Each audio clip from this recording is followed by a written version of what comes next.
It's yet again another daily dose of the Green Show, brought to you by yours truly, the GC, the Green Captain, Miss Kundai. And in this daily dose of the Green Show, we are going to be unpacking more about agriculture. But remember that we are also celebrating the Africa Youth Month. And so we have a youth called R Kavumbura, who is the founder and CEO of Ash-Gric. And we're going to be talking more about value addition, which is what he's into. We need to understand that one of the macro objectives of the National Strategy Development Goal number 1 is that we need to value add. We need to value add our products. And this show is set to unpack how the youths have managed to value add, as we are joined by Ashley. So Ashley, welcome to the Daily Dose of the Green Show. Thank you very much, Kundai. Great. So now we jump straight into it. We are talking about value addition, but what do you understand by the term value addition looking at the agricultural sector?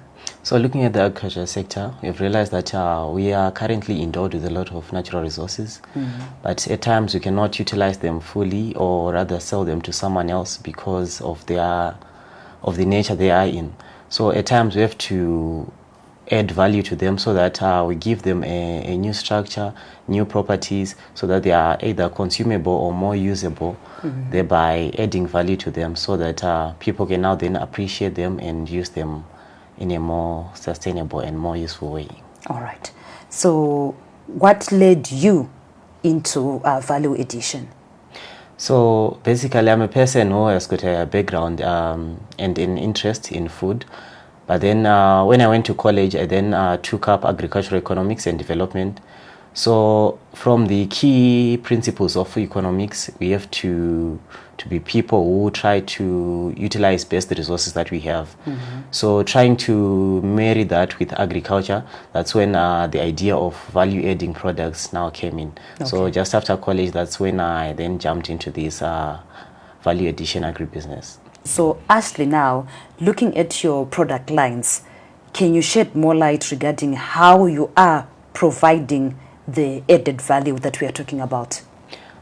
So when I started with only one product where I was value adding peanuts.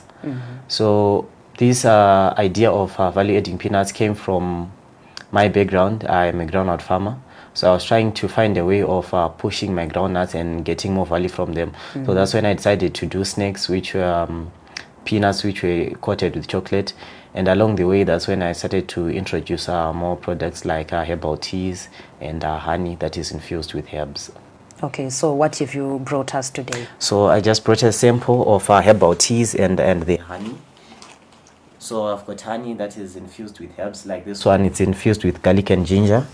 Okay. And this one, it's infused with cinnamon. And I've got a variety of herbal teas where we have zumbani, makoni, and we've got moringa and baobab coffee. Yeah. Okay, all right. So now I know that you spoke about baobab coffee. It comes from the baobab itself. Yes. You've spoken about the teas and the honey itself. So starting with now the baobab coffee that we know that comes from the baobab itself. Most of the times the baobab wuyu, it will cost you maybe 50 cents. Yes. And then you break it up. Then what other value besides the economic value are you bringing in when we focus on the baobab coffee?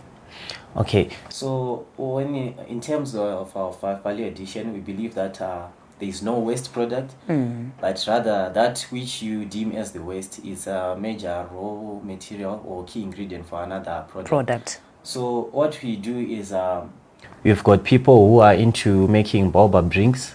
So when they manufacture the baobab drinks, the baobab seeds are their waste material, which now then becomes the key ingredient for the baobab coffee. Because basically it's baobab seeds that are roasted at a certain temperature under certain conditions. Then they are now ground into coffee. Okay, all right. And then for the teas? So for the teas, basically it's our traditional herbs that we grew up consuming, but at times people do not want to consume them in their raw form, like saying I've come with leaves from the bush, have them as tea, and you cure flu, you cure a sore throat and stuff.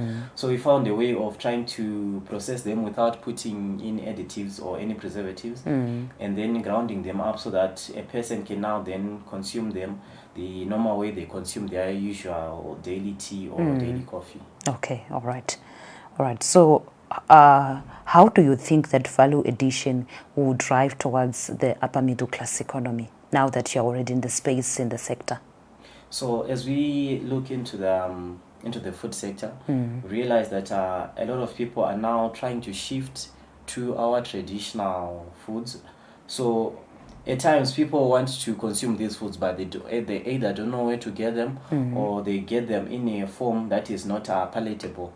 So this issue of bringing in value addition to our traditional food, we see it increasing the demand of people wanting to buy and consume the food, thereby increasing the average or the GDP of the country, thereby boosting us and taking us towards the vision of becoming a middle-class economy. Okay, and also making sure that we do have a healthy nation that becomes a wealthy nation.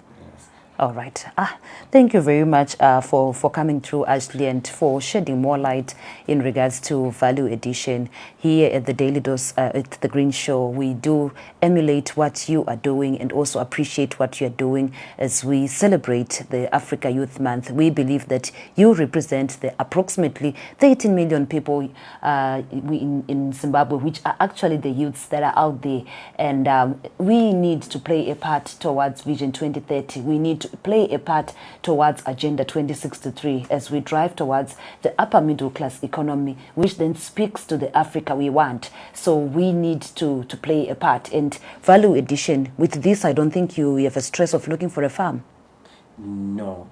Because what we then do with value addition, you can partner up with a farmer who is into the production, and then you do the value addition and the marketing to the people. So it now then becomes a synergy between the person doing the value addition, the person doing the production, so that it then completes the whole cycle of agriculture. And you start a complete different industry, the value addition industry. Yes, certainly. Wow. Thank you so much for coming through. It has been an absolute pleasure having you, and also having you, the Green viewers, joining us as we unpack more of these products. Let's continue to go green, because a green nation is a healthy nation and ultimately becomes a wealthy nation.